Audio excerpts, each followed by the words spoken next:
Hi, I'm Maureen Paraventi, and I'm talking today with Jay Smith, Director of Electrical Safety Services for Scene Group, and David Weszley, who is Scene Group's Electrical Safety Instructor and Course Material Developer.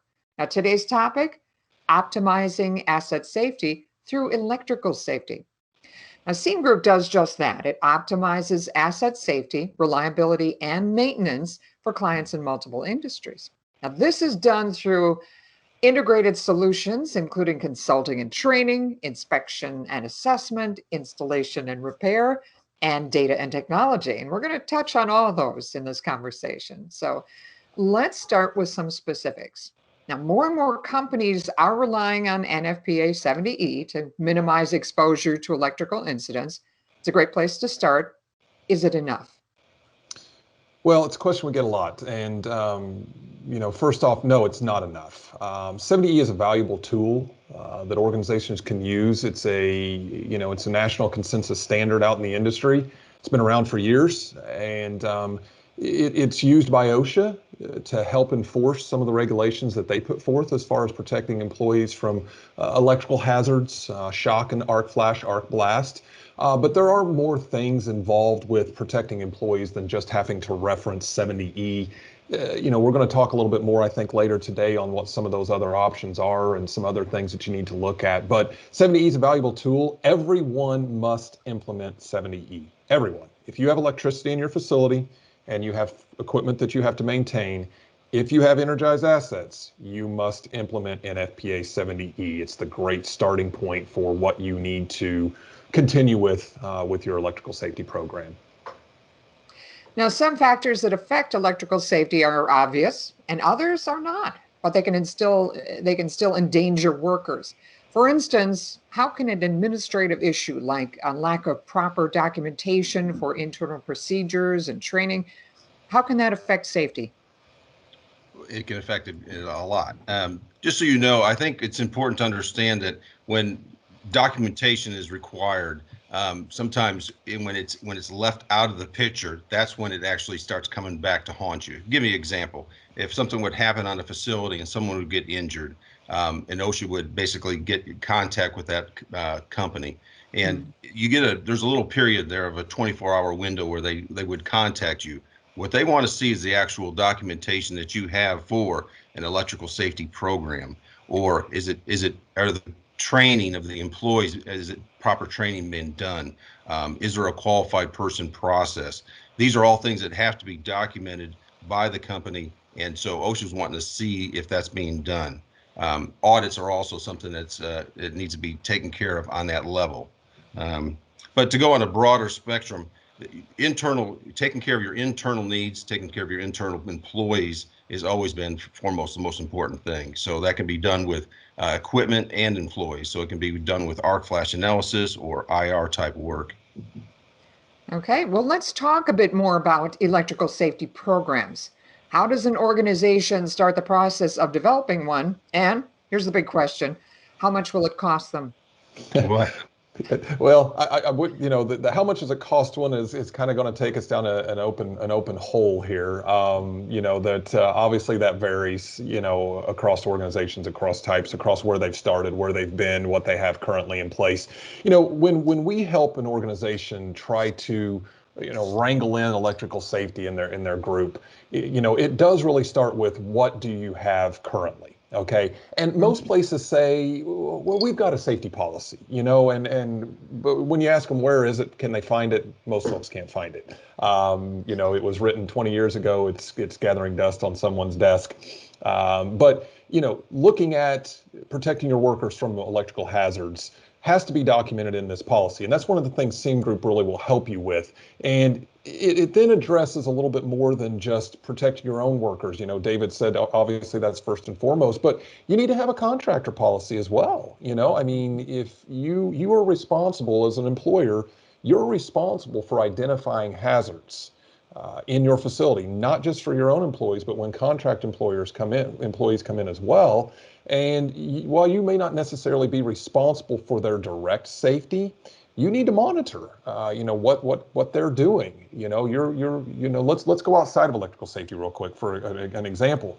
You're not going to let a contractor, hang off the side of your building to wash windows by a rope tied to his belt loop, right? That just sounds crazy. And that's very simple and a very silly example, but why would you also do the same thing for electrical hazards? Let contractors come into your facility without understanding, what they're doing to protect their own assets. Okay, so organizations need to have a robust electrical safety program.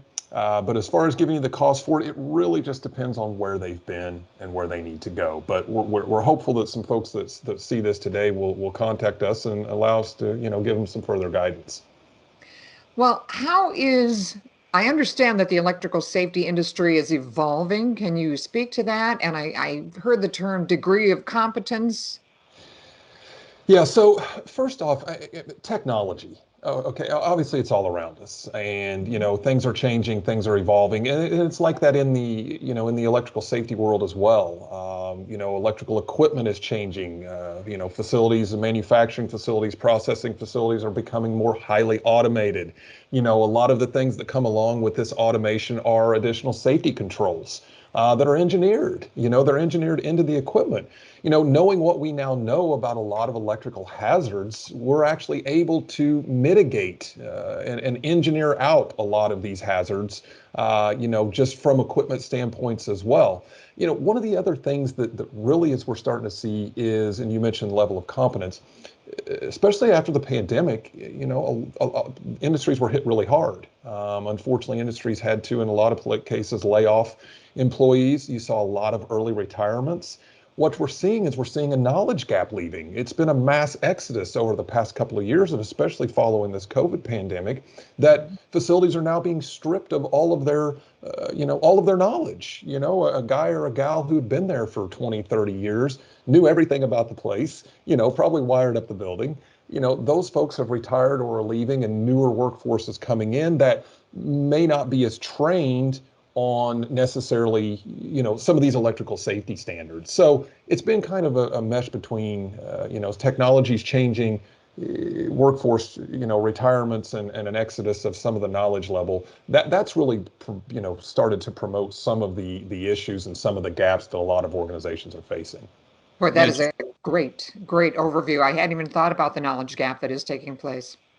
Yeah, just to kind of jump into what Jay said, a lot of companies are taking it on themselves now to actually do internal type training, which is something that we can help on as far as taking people that they maybe lack a little bit on the knowledge and skills and understanding of safety, and we're actually building them up, developing those skills through a process of training, and we're doing that on site. So they may be new to safety, maybe new to the electrical safety field or electrical safety, kind of work they do. But we actually have steps now to actually get them up to the point where they're a higher level type worker. Yeah, and not to beat this point to death, but when I mentioned technology a while ago, and then I kind of rambled off on the side. I want to make sure everyone understands some examples of what I'm talking about. We're seeing folks now put a lot more emphasis on equipment maintenance. Okay, it's a requirement, but it's a requirement that's kind of been brushed off to the side. And a lot with a mass exodus of some of the knowledge in facilities, equipment is deteriorating as well. Okay, we're not replacing equipment. Okay, we're not upgrading equipment. I mentioned 20, 30 years. Sometimes that's the same equipment that's been there when they built the building. So technology that we're seeing for electrical safety, there's things like arc flash relays that we're installing for clients now that eliminate or completely remove the arc flash hazard. And there's a lot of things going on with PMs of equipment as well to make sure that they function properly. So I want to jump back to that real quick, because I don't think I gave everyone kind of a full overview of what technology we're talking about. But it's evolving, and it's making things better, making it easier. Scene Group emphasizes shortening the cycle. What does that mean? Well, shortening the cycle is a term that I use basically to talk about updating your electrical safety. Okay, this isn't something that you just check the box and you do in 2021 or 2022. You check the box, you move on, you go put out the next, tackle the big next gorilla in the facility that needs to be handled. All right. 70E in itself, as you start to implement 70E and understand, all of the requirements, one of the things in there is there's language and there's guidance about how you keep this going. And by keep this going, I mean electrical safety, especially as it pertains to arc flash risk assessments. The requirement in the standard says that, well, no more than every 5 years, you have to revisit, redo your arc flash assessment. And that causes a lot of problems for our clients because, folks may have done this back in 2015 and then they call you up and they say, hey, we need this thing done, come in and update our little labels. Well, it's not that simple. And so, I like to talk about shortening the cycle by meaning don't read, if you're familiar with 70E, don't read where it says every 5 years you have to redo your arc flash study. It also says that you have to keep it updated as you go. That's how folks can shorten the cycle. The 5-year target can be moving, it can be in a revolving door as long as you are keeping things updated as you go and you don't basically wait 5 years to say, let's get everything updated. So that's what I mean when I say shortening the cycle. It's keep things going, keep it moving. It's not something you check the box once and forget about for 5 years. You have to constantly keep updating it. Don't wait for the deadline. Exactly.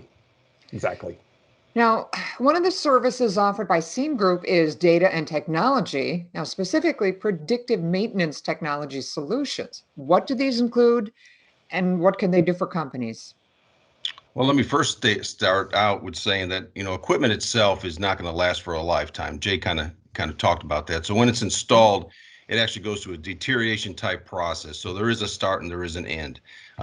Understanding when that end might come is extremely important because if that end comes at the wrong time, it can be extremely costly to the client. The downtime can be literally on production wise, can really take a blow to the company. So by getting someone in there and taking a look at the equipment and understanding what kind of maintenance is on that equipment that's maybe necessary, you can extend the life of the equipment or you can actually monitor it. So when it gets close to that time where it may fail, you can replace it before it does fail.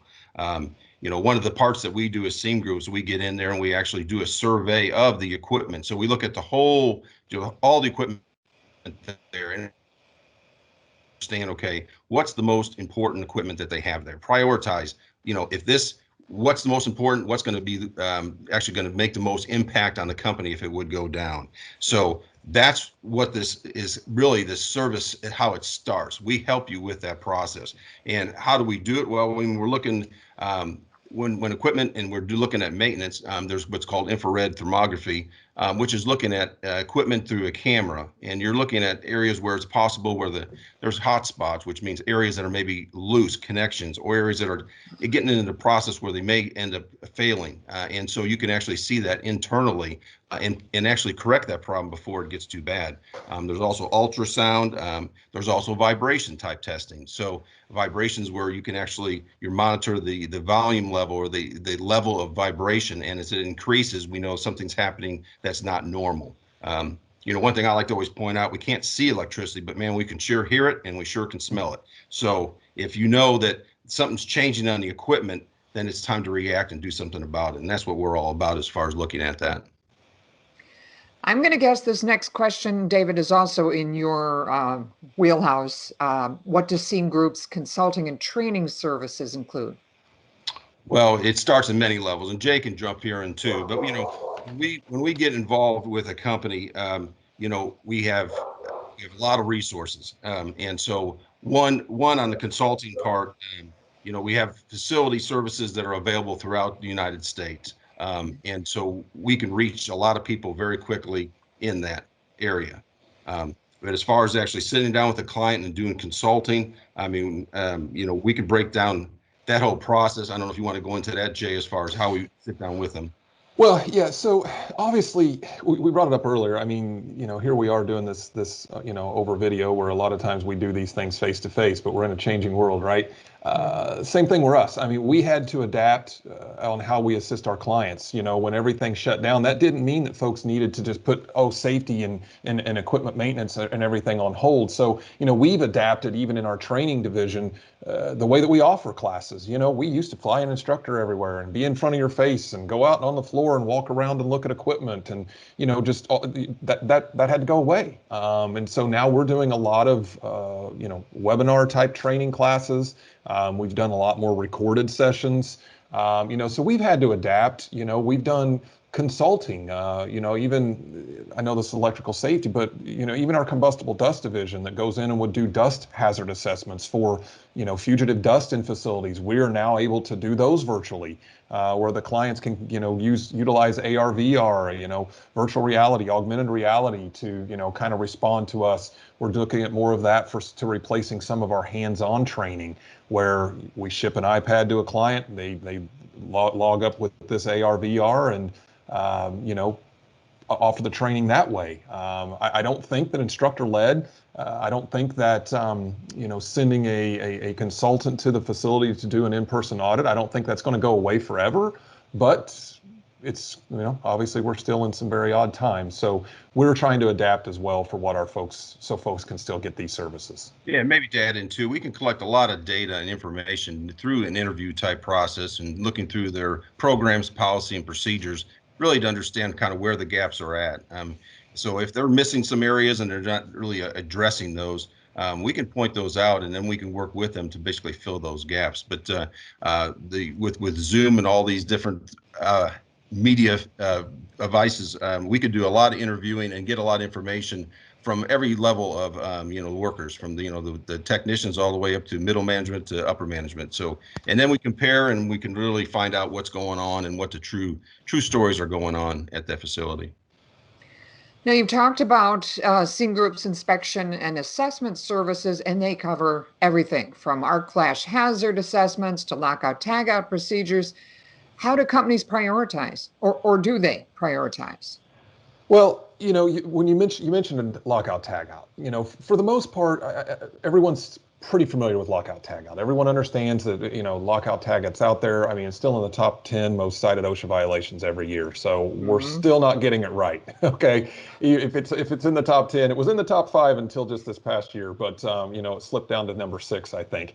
Organizations that have employees that are working on, in, or around energized equipment must start, first of all, with ensuring that the workers are qualified to be doing that. Okay. They have to be trained. Okay. A qualified worker is basically someone who is competent and understands the equipment and understands the hazards associated with the equipment, and they know how to protect themselves. That's first and foremost. Okay. A lot of times when folks talk about arc flash or 70E, they think that it's all about PPE, that it's all about personal protective equipment, that it's all about labels. Okay.